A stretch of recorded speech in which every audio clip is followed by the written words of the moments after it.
Hey everybody, it's Jeff from GetZone.com and welcome to the next episode of Bullet Points. Glad to have you here. I'm excited today because I had the chance recently to sit down with Dr. Arnn, who's the president of Hillsdale College. And if you don't know Hillsdale College, they are a campus based in Michigan, but they're also a lot more than that. They are really a set of ideas that are focused on the Constitution, and they're big supporters of the Second Amendment. So much so that they built a beautiful shooting facility right off campus. They've got a college shooting team. One of the only colleges in the country to have that. Dr. Arnn is a fascinating guy. He'll talk all about the college.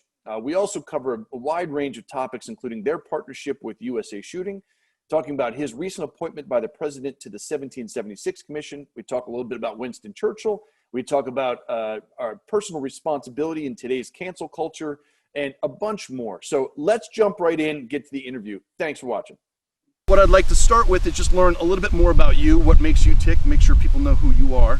So I know you're an academic. You came from Arkansas, right? I did. And you ended up at Oxford. I did. What fascinates you about history and being a historian, and especially as it relates to the United States and our history? What do you think that is about you that drives you there? Well, the only thing to study is the past. Yeah. Because the present is fleeting and hard to figure out, and the future's not here yet. Yeah. This war on the past that's going on right now is exactly like the tyrannies that are described in the novels 1984 and Darkness at Noon. Interesting. Generally, you mentioned what's happening right now with the election and everything else. We've got the Supreme Court, we've got COVID and the battle between states and federal government. I talk to my kids all the time about, we see firsthand what's happening between the federal government and the state, and just the exchange of powers. Generally, just what's your take on where we sit and the importance of the next 6 to 12 months? Well, the American nation is the most coherent nation in history. Yeah. It starts on a day. It has a birthday. And the day is where they publish the reasons for the revolution and the nation. Declaration of Independence. So this is the greatest system ever invented for giving everybody a chance to live a fully human life. Yeah. To be in charge is not just more prosperous, that's an element, right? But have your own family. Think of what responsibilities come when you do that, right? They're sublime. They're as serious as the responsibilities of a president. To make your own way, to be responsible for charting your course, right?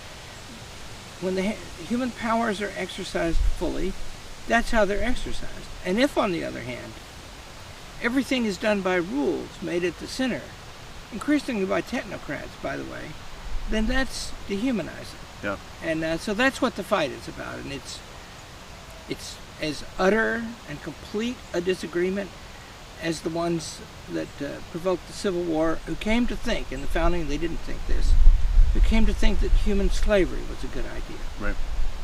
And so, that's where we are, right? Yeah. We're gonna, we have the curse. We get to live in important times. We do indeed. We do. It's a blessing and a curse, I think. Yeah. So tell me a little bit about that as it relates to Hillsdale College. I know at the core of Hillsdale College, as I said in my intro, it's about an idea, a belief, a set of beliefs. I know I hear about the 4 pillars often. I'd like to hear a little bit more about that and your take on it. But why is it so important that Hillsdale exists in today's world? And exactly what does it mean to people?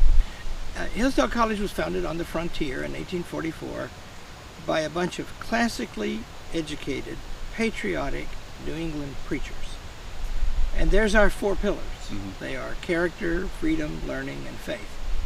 And they had all of those things. And they wrote a beautiful document, the Articles of Association. And this is my only job in a college, because colleges are not the kind of place I would like. These days already weren't when I was getting my PhD. And in a college, the worst job is to be the president. and so of all of the things that I thought that I might do, being a college president was bottom of the list. Yeah. And I resisted this job for months. Why would you resist that? It's interesting. It would seem like it's right up your alley. It's in line with your beliefs. You're an academic. I didn't know. I knew about Hillsdale College, but I didn't know as much as I needed to know. Yeah.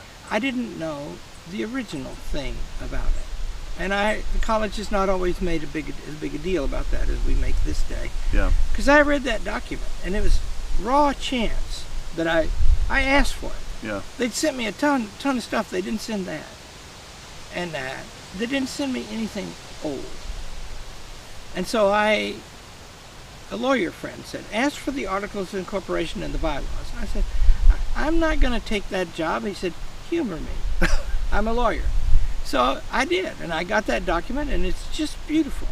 And I paged to the back, and it says 1844. And then I go pick up the college history, which those are usually odious documents. But this one, and I started reading, and these are friends of Abraham Lincoln. Yeah.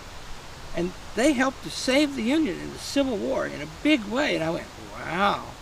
And then I thought, if you can have a great rule or principle in the center of things, and you're not even the one that wrote it, and you set an example by obeying that, you'll find that if it's beautiful, and ours is, that people will be very keen to obey that. And I just thought that through. It took about 10 minutes because I had an education to see what could be, because it's just like the Declaration of Independence. Yeah. And our old building was dedicated on the 4th of July with a speech about learning and ignorance and slavery and freedom. Yeah. And how they go together in pairs, and learning is not compatible with slavery. In the founding, there's just a wide agreement. The slavery's bad, and we got to find a way to get rid of it. And they did get rid of it quickly in more than 60% of the Union. Yeah. But now it's become entrenched, and there are people, and those people, by the way, are responding to the ideas of evolution. They've evolved. It's not human nature anymore. Time and circumstance create what we are. Yeah. And it just so happens that it's made these ones inferior, and so they should be our slaves. Yeah. That argument is unknown in the American Revolution. It's widely known today. Sure. All over the place, Sure. right? So, the Confederacy is the predecessor of contemporary radical liberalism. Right. So you got to find a constitutional way to get rid of slavery, and they found it. They found it in a building that stands at Hillsdale College this very day. And it was that most of the land of the Union is not yet organized as states, and the Congress has the power, they wrote, of municipal authority over that land. So there'll be no slavery in all that land. Yeah. And then they'll all come in as free states, and then slavery, Lincoln said, will be placed in the course of ultimate extinction. Well, that was I think that's the greatest intellectual achievement of any political party in history. Yeah. The party of Abraham Lincoln, and my predecessors were involved in that. That's fascinating, right? Yeah, I just love that thing. Yeah. Tell me, I know, again, we're talking about constitutionality and the support of the Constitution, which we all obviously believe in. I know part of that is the Second Amendment. You guys are firm believers in the Second Amendment, obviously. Tell me a little bit about the Halter Shooting Center. And I know it's on campus. It's a beautiful facility. I haven't been there. I've seen pictures. I've got friends that have been there. I hope to be there one day. But tell me why that's important to you and the background of that and how that evolved on Hillsdale College campus or off campus. You're right that Second Amendment is important, and what makes it important, by the way, is not that it's exceptional.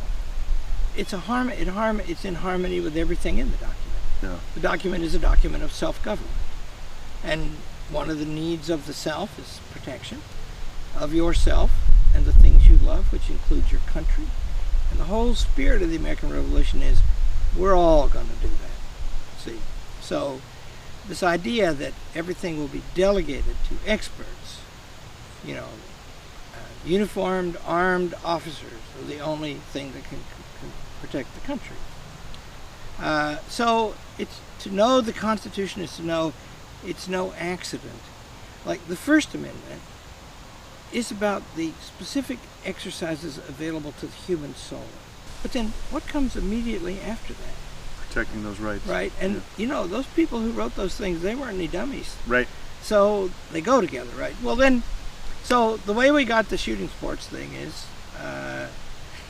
a man whom we've never met left us a farm, and the farm was designated for shooting sports. So we get this thing, and then we got to figure out how to do it, and we don't know anything. At one point, the NRA, more than one point, the NRA has been helpful to us because they sent a designer out, we're going to build a shooting range. Yeah. We didn't buy enough land. had to buy some more. Probably going to buy some more. You know, thank God we're not in the middle of Manhattan. Yeah. And so this thing has just taken off, Yeah. right? And it we'd never had a shooting team, so we formed a shotgun team. And the first year we competed, we won the national championship. Yeah, that's unbelievable. And you know, people who can think straight apparently can also shoot straight. You know, that's happened, and then we got lots of members of that thing now, and we have this arrangement with the U.S. Olympic shooting team and their organizers. Yeah, tell me more about that. I know that was a recent announcement. I know the folks at USA Shooting very well. I know they're excited about your partnership. Tell me how that originated and where you see that going. Well, it's like every good partnership, it's founded on love. Yeah. We love the same things. Yeah. And we're building out our thing according to an arrangement we made with them so that we can be host to events that they organize, including, we expect eventually, world championships. Yeah. So twice now, a bunch of Olympic medalists and world champions have been on our campus to shoot. And you know, there's people who can shoot, and then there's people who can shoot. Right. And these guys can shoot. Yeah. You know, like one day, I won glory. I was the best among the people who can't shoot. Hey, that's a distinction nonetheless. Yeah, you know, it's a distinction nonetheless. It's slightly embarrassing to be complimented for that. But, Take what you can get, right? And, you know, in the bunker trap, you know, they'll hit 80%. Yeah. And I hit 15%. I'm not laughing at you. I'm laughing with you. No. Yes. And they were all, "Oh, that was impressive." And I said, "Yeah, it's kind of like watching a child try to read. You know, they can shoot, right?" And I, you know, am better at judging people than I am at shooting a shotgun. Yeah. Although I grew up doing that. Those people are delightful. Yeah. And they were happy there. Yeah. And you know, it's pleasant. It's a beautiful place. They're welcome. Yeah. They're like celebrities around There they us, are. right? And they can't quote Socrates, Plato, and Aristotle, by the way. They can't. So But give yourself some credit. just wait. It's only a matter of time, I'm right? going to shoot better, and they're going to know more. That's all we can hope, right? That's it. Raise the bar. Well, that's really interesting, and I know the facility continues to grow. I look forward to seeing it firsthand. Tell me a little bit about the 1776 project. You know, I've read a little bit about that. I know it's a recent development. You've already alluded to it a little bit, I think, about preserving our history and the statues around the country. But can you tell me a little bit more about that and your role in that? The White House reached out to me and organized a panel discussion about how to recover the real meaning of American history. Yeah. And by the way, remember what I said. In the hands of tyrants, history is presented as a malleable thing. But it isn't. In fact, it happened, and you can look it up, right? What about X? And what about Y? You can find out. Yeah. Especially anything as late as the 18th century. You know, in like 4 BC or 400 BC, there's an amount of speculation that has to go on, although there are a lot of records. Yeah. The American Revolution is well documented. Mm-hmm. And so, and these travesties, you know, there's pressure on that statue in Lincoln Park of Lincoln and Fred Douglass. And the claim is made by the radical guy who's trying to get him toppled that it was done without consultation with black people. And you know, he should look that up, because come to find out, the suggestion came from recently freed people from slavery, and all of the money came from them. America starts with its principle, everything does, and it starts with the Constitution that was written to give effect to that principle, and that everything depends on that. Interesting. Well, give me some hope here. You know, we see the Constitution today. We see, it feels to me anyway, that it's under attack. It feels that there, you know, we've got a lot of pressure against what I think the founders really set the country up for. I want to know that there are people out there that really believe it, certainly within your world, within Hillsdale College, but within your board, the people you talk to, people that are like-minded. Is there commonality? Is there support for traditional constitutionality, or am I being too dramatic in thinking that hope is fleeting? The Declaration of Independence was written by a bunch of people in a room committing treason, and they didn't have an army. Yeah. And they were offending the strongest man on earth, right? And their claim in that document is not that we're going to win this war. Their claim was these things are true, and so they cannot go away. And that means sooner or later there's going to be a revival. Every big thing that ever happened, the people contending on both sides were in profound states of doubt. Yeah. Like if you're a soldier and you're on a battlefield and you first spy the enemy, and then the next second there's more and more and more and more, and so the mind extrapolates. Yeah. It's hopeless. We're overwhelmed, right? You know, I should mention we're here in Connecticut today, northern Connecticut, at Monticello, which is you know, almost an exact replica of Monticello down outside of Washington in Virginia. You know, I know you guys have big things to come with announcements about what's happening here. Do you want to spend a second about what you're doing here? Well, the great man, Prez, and his wife, Helen Blake, founded the Friendly Ice Cream Company. Love it. And Prez is a youthful 105. I'm just with him. And he built this, all of this, out of love. It's gorgeous, you know, there's 145 acres. And he just decided one day, he's that kind of guy, you know, when he was a kid, he woke up with his brother and said, let's build a national ice cream company. Yeah. Let's rebuild Thomas Jefferson's house. Yeah. So, well, I want to be respectful of your time. You know, we look forward to doing a lot more with Hillsdale College and the people that you surround yourself with. So we appreciate your time here today, this beautiful facility.